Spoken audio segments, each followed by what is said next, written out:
मैं भारत को भारतीयता की मान्यता के आधार पर फिर से खड़ा करना चाहता हूं, उस काम में लगा।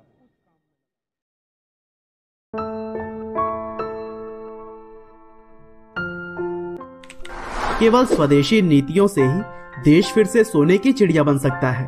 कुछ ऐसी ही सोच रखने वाले भारत के महान समाज सेवक राजीव दीक्षित को तो सभी जानते ही होंगे।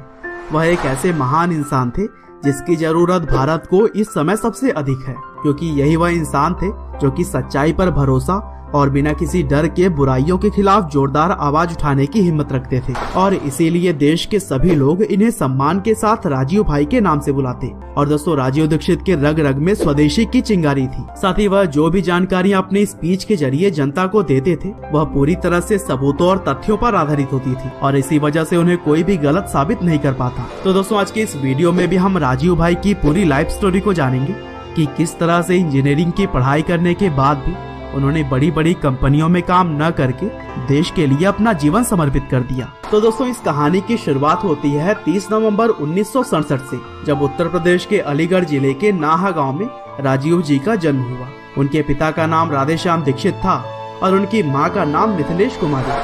और बचपन से ही राजीव भाई पढ़ाई लिखाई में बहुत ही अच्छे थे, और इसीलिए इंटरमीडिएट तक की पढ़ाई फिरोजाबाद से पूरी करके उन्होंने इलाहाबाद से बीटेक की पढ़ाई की, और फिर Indian institute of technology Kanpur से उन्होंने एमटेक भी पूरा किया। और फिर एक होनहार इंजीनियर बनने के बाद राजीव दीक्षित ने कुछ समय तक भारत के CSIR और फ्रांस के टेलीकम्युनिकेशन सेंटर में भी काम किया। लेकिन उनके अंदर हमेशा से ही देश के लिए कुछ करने की चाह थी, और वह भगत सिंह, उधम सिंह और चंद्रशेखर आजाद से बहुत ही इंस्पायर्ड थे।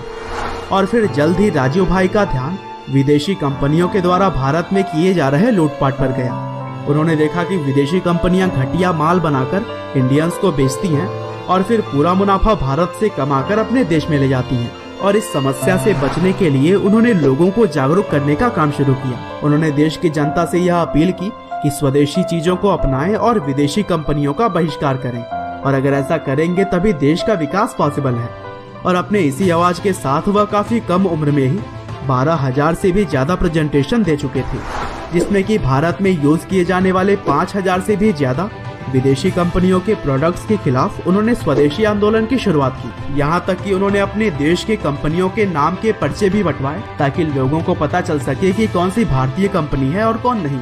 और फिर इन आंदोलन के जरिए जल्द ही राजीव दीक्षित ने लोगों के बीच अपनी एक अलग ही पहचान बना ली, और अब लोग उन्हें सम्मान के साथ राजीव भाई के नाम से बुलाने लगे। और दोस्तों, राजीव भाई का मानना था कि भारत में खोजे गए आयुर्वेद जैसा इफेक्टिव मेडिकल साइंस पूरी दुनिया में कहीं भी नहीं है, और इसीलिए उन्होंने लोगों से यह अपील की कि उन्हें अपने बीमारियों को दूर करने के लिए एलोपैथ की जगह पर आयुर्वेद का सहारा लेना चाहिए। और फिर बाबा रामदेव के साथ भी उन्होंने कई सारे अभियान को अंजाम दिए। साथ ही वह 9 जनवरी 2009 को भारत स्वाभिमान ट्रस्ट के सचिव के तौर पर भी नियुक्त किए गए, और इस ट्रस्ट का भी मेन मोटिव था भारत से करप्शन को दूर करना तथा आयुर्वेद और योग को बढ़ावा देना। और दोस्तों, इस आंदोलन को शुरू करते समय राजीव दीक्षित और बाबा रामदेव दोनों ने शपथ ली थी कि हम केवल कुशल लोगों को मतदान करेंगे, हम दूसरों को 100% मतदान के लिए प्रेरित करेंगे, हम भारत को विश्व शक्ति बनाएंगे, हम भारत को पूरी तरह से स्वदेशी बनाएंगे। और दोस्तों, और फिर आगे चलकर बाबा रामदेव और राजीव भाई ने स्ट्रैटेजी बनाई कि लोगों के सामने सारी सच्चाई रखने के बाद वो देशभक्त और बुद्धिमान लोगों को अपने साथ जोड़ेंगे, और फिर एक मजबूत पार्टी तैयार करके 2014 लोकसभा चुनाव में अपनी दावेदारी पेश करेंगे। हालांकि आगे चलकर राजीव भाई के विचार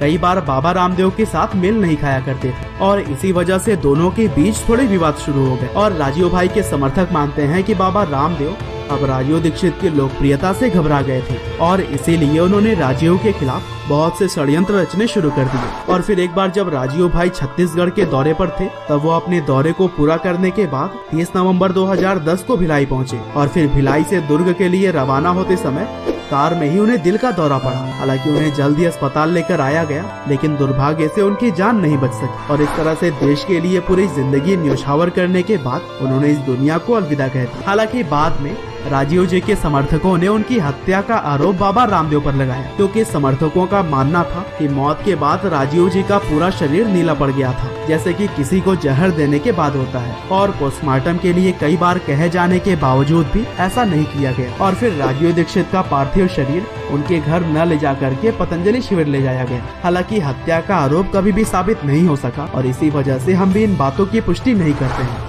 बहरहाल दोस्तों, अंत में बस मैं यही कहना चाहता हूँ कि आज के समय में राजीव दीक्षित की तरह महान समाज सेवक बहुत ही कम देखने को मिलते हैं। हालांकि भले ही वह अब इस दुनिया में नहीं है, लेकिन लोग उनकी स्पीच को अभी भी सुनकर मोटिवेट होते हैं।